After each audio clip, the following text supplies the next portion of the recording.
Naniniwala ang MMDA na hindi napilay ng tigil pasada ang pampublikong transportasyon kahapon.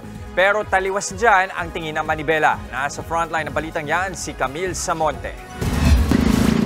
Gabi nang magsimulang dumami ang mga jeep na bumabiyahe sa Quezon City Circle. Kasunod yan ang ikinasang jeepney tigil pasada ng grupong Manibela. Dahil rush hour, mabilis na napupuno ang mga jeep kaya ang ilang commuter nahirapang makasakay pa uwi. Hindi naman mahirap sumakay kasi maga pa ako umalis eh. Marami pa namang jeep. Pero ngayon talaga... Kalahating oras naman kasi mahirap punuan naman mga jeep eh. Kasi tagal niyan, nakasabit yung ibang pasahero. Hindi raw hassle ang pagkukommute kahit may tigil pasada. Wala na ngang traffic, menos gastos pa dahil may libreng sakay ang mga LGU gaya sa Quezon City at Maynila. Sumakay rin po ako ng libreng sakay kasi po mahirap mag-commute at wala pong mga masyadong jeep. Oo. Ngayon pa uwi ka? Maglilibreng sakay ulit po para po makatipid. Dahil dyan, git ng MMDA, bigo ang Manibela.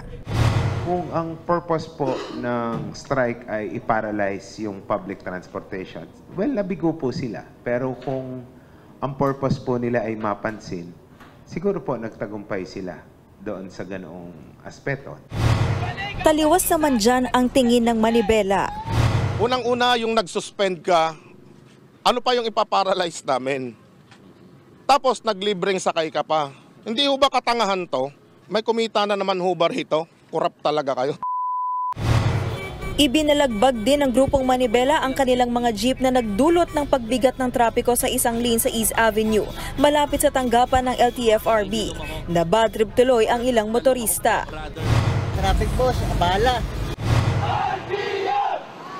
Matapos niyan, sumugod ang grupo sa harap ng LTFRB. Sigaw nila, Makikipalato tayo sa 5 billion!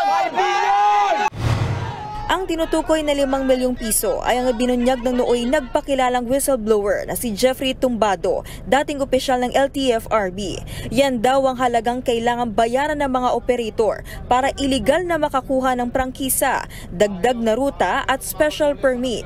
Akusasyong binawi rin agad ni Tumbado kalaunan, pero ang grupong Manibela naniniwala pa rin sa paratang.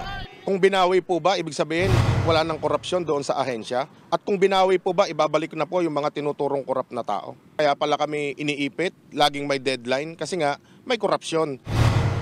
Hindi dumalo sa dialogo sa Malacanang ang Manibela. Dumiretso sila sa Menjola para lumapit sa palasyo. Ang Pangulo, nagbibingi-bingihan po dito sa pagkakataon po na ito. Alam na po na may problema ng korupsyon. Na hindi pa rin nga sinuspend yung implementasyon ng PUBMP. Ilan sa mga tsuper na nakiisa wala raw pagsisisi kahit walang kinitang. Hindi po kami nanghihinayang kung kami na may pipish out nila. Ganon din naman eh. Doon din naman pupunta yun eh. Ayon sa isang ekonomista, may epekto ang transport strike.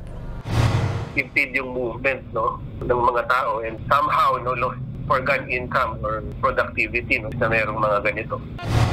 Nagbabalita mula sa Frontline, Camille Samonte, News 5.